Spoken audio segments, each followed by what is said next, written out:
Welcome to the AICA Alliance in downtown Manhattan. With me is John Colescott, the founder of AICA Alliance. So congratulations on another successful conference that you're having today. Tell me about this. What's going on here today? Yes, so we did our first conference back in 2019, pre-COVID. We came back in person last year, and I was thankfully able to find a really historic location, a few blocks from the stock exchange. It was founded in 1851. The first closed-end fund was listed there in 1893. So a lot of good history and a great environment. And just like usual for AICA, we've got some great manager panels. There's no slides, it's all discussions.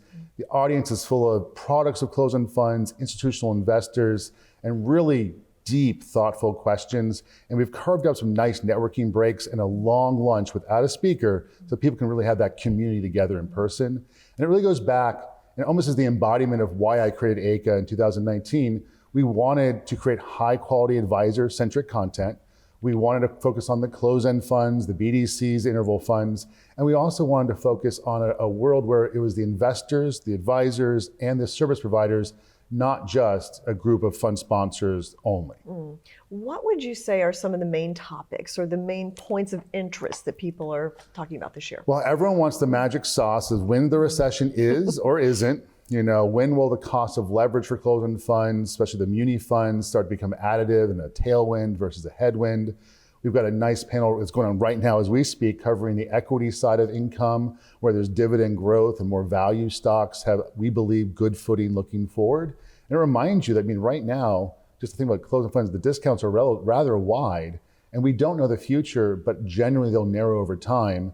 And that's extra tailwind, extra performance for these listed investments. And it's a broad-based group of industry professionals, people from a lot of different areas. Describe who's here. Yeah, so we've got some of the members of the press are here, and then we've got fund sponsors that are members, fund sponsors that aren't members, they aren't on stage, but they're here because they're learning from their peers. We have some of the largest owners of closed-end funds that file 13Fs. We have an interval fund, 2 panels in the middle of the day.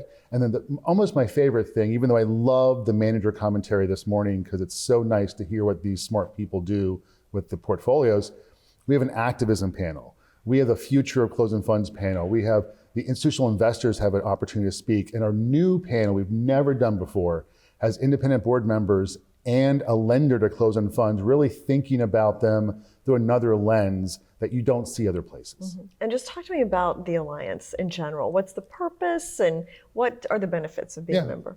Benefits are really telling good stories, bringing people together. With my experience as a focused investor in the space, owning our data business, serving on the board of my college university, alumni association, I felt that there was an opportunity to really fill a gap and help support this history where my father did it for 50 years and I've done it for almost 25, and just really tell that story, pro-structure, but also have honest conversations when things are tough.